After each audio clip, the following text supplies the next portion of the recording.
Hi everybody, I'm Jack Zaleski, editorial page editor of the Forum of Fargo-Moorhead. I'm here today to introduce to you our third installment of the Forum Face-Off. Our subject today is about two movements which have sprung up in the country simultaneously to some regard and spontaneously to another regard. One is the Tea Party, the other is the Occupy Wall Street movement. These things are making headlines and will continue to make headlines as we get toward the election in 2012.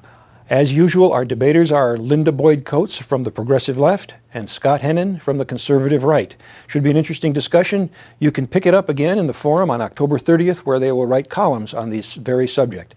So Linda, Scott, have at it.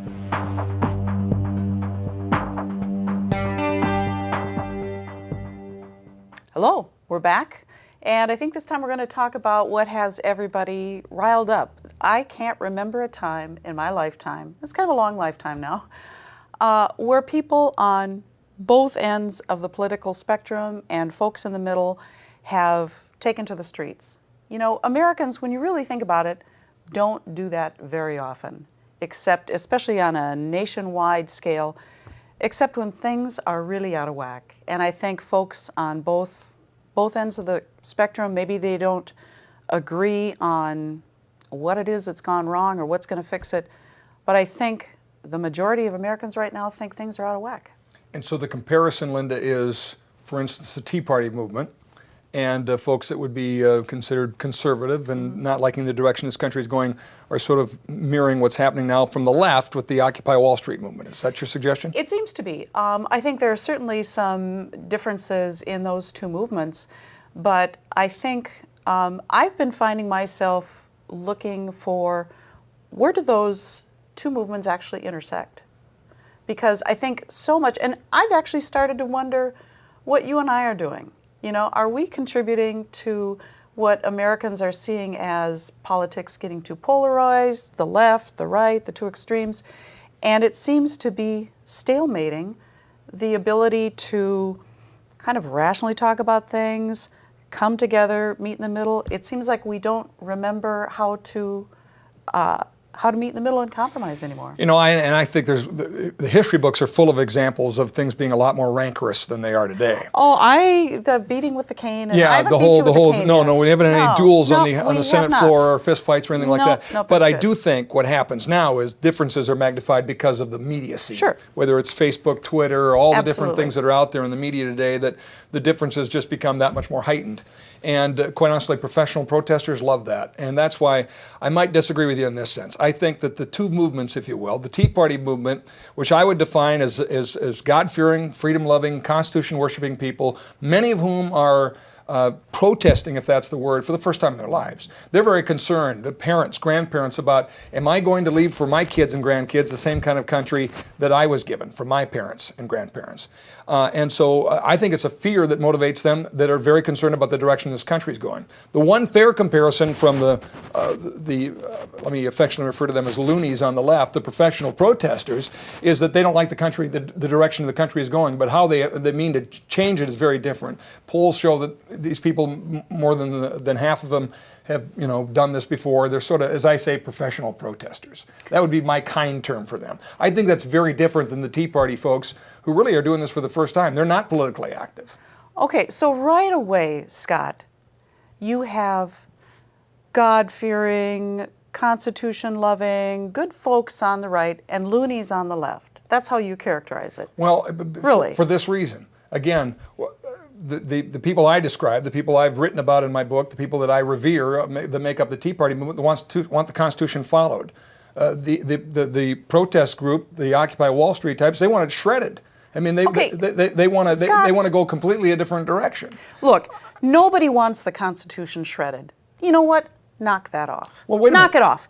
What people want to see is what brought this economy to its knees not happen again.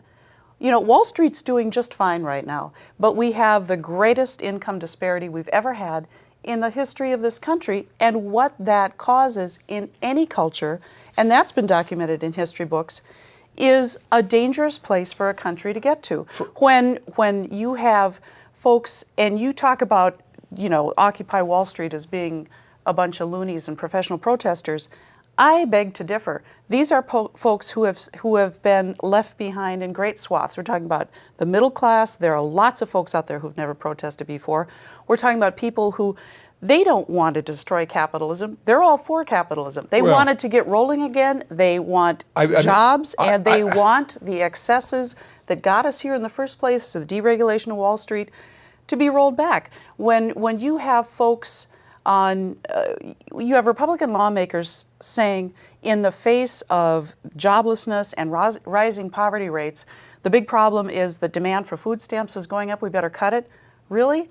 Americans, a huge swath of them in the middle, understand that's whacked. But again, I'm going from people that actually have been among this movement and some of the reporting that's out there on it, and I'll give you an example. So you're going to cherry pick a few No, I'm not loonies? going to cherry You've had pick. some I'm not loonies going to on cherry your side too. I'm not as going well. to cherry pick. Come By the on way, now. I've been there. I've walked among them on the bridge and between Fargo and Moorhead.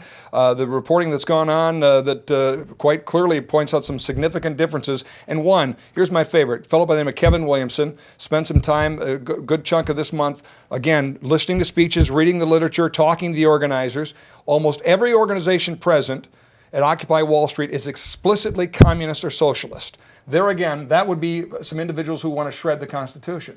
Now, I'm not making that up. I've talked to them. Communist or socialist? Really? Exactly. I mean, again, Really? they're there. That's what they're. I mean, when the protesters were rallying from their rallying point to Times Square, follow the red flag. Have you seen the videos? I mean, I mean, this is again a fringe movement. And here, I'll give you another example. You know what? Let me just give one other example, then you can respond. Doug Schoen, who is a Democratic pollster, okay, so he's not a loony from the right. He's a lefty. Actually, took one of his experts and interviewed nearly 200 protesters in the park in New York, and found out that the group represent the first systematic random sample of Occupy Wall Street opinion. Okay, I mean, they actually said, let's go find out what these people stand for. Radical redistribution of wealth, civil disobedience, and in some instances, violence. 31% supporting violence to advance their agenda. That to me, I'm sorry, Linda, is loony left. All right. I cannot respond to that. I can't, because I think that's ridiculous.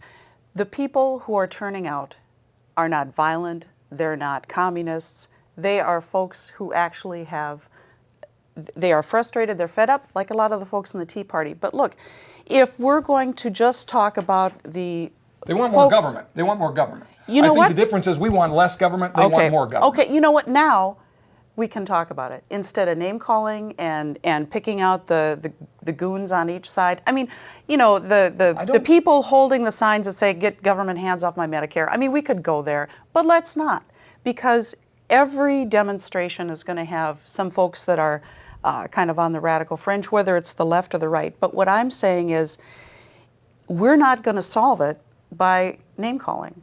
We're not going to solve this by being so entrenched that we can't rationally talk about what's going on. No one wants to. By the way. And guilty as charged on the loony left. All right. However, when I hear 31% of this movement support violence to advance their agenda, I'm sorry, I have a name for that. I don't even believe that. You don't I'm believe sorry. it? Okay. I don't. All right. I don't. I think that's ridiculous. How about 52%? You know what? 98% saying they support civil disobedience to achieve their goals. What do you call a protest? That's what our country was founded on, was civil disobedience. The Boston Tea Party itself was civil disobedience. Yeah, well, it's as American as apple pie. Look, I think a sign being held up is not their idea of civil disobedience when 30% of them support violence and to coming get their agenda. armed to these protesters, or blocking the bridges, by the way, or not cleaning up after themselves, or there's even little basic simple things that differentiate it. Huge. Let's drill down into what's really going to solve this. Okay? Because the fact that many Americans have turned out is extraordinary. It's extraordinary on both sides. And unless we can find a way to actually talk about, when you throw out your side wants more government, the kind of government that that we'd like a little more of is the kind of control over what has spun out of control that used to be in place. The regulations that used to be in place that would prevent this kind of economic calamity from happening again, yeah, we'd like a little bit more of that. And I think on your side, See, I would argue the government actually has caused some of this. But, you know, in other words, more regulation actually led to some of the downfall in our economy, as an example. You know, and I think you're advocating for more regulation so we don't come to this point. I would argue that some of this regulation, much of it, it led to this problem. We But can go at way back least- to the Carter years and the push for the housing crisis that ultimately said, banks, you will give loans and mortgages to people regardless of whether they can afford them or not, or be subject to a penalty of law. That's There's- an example there's of regulation going the wrong way. And we can look at that. There's also the deregulation going the wrong way in tying up investment banks and mortgages, and that's a rational discussion. But it's gotten to the point where we're so entrenched, our leaders are so entrenched, that I think the people have to demand that we have those kinds of discussions. And that's a good thing. I don't think that's a bad thing. By the way, maybe we should end this way. I did find one other area of agreement. Did you? In this poll that you're having a hard time believing.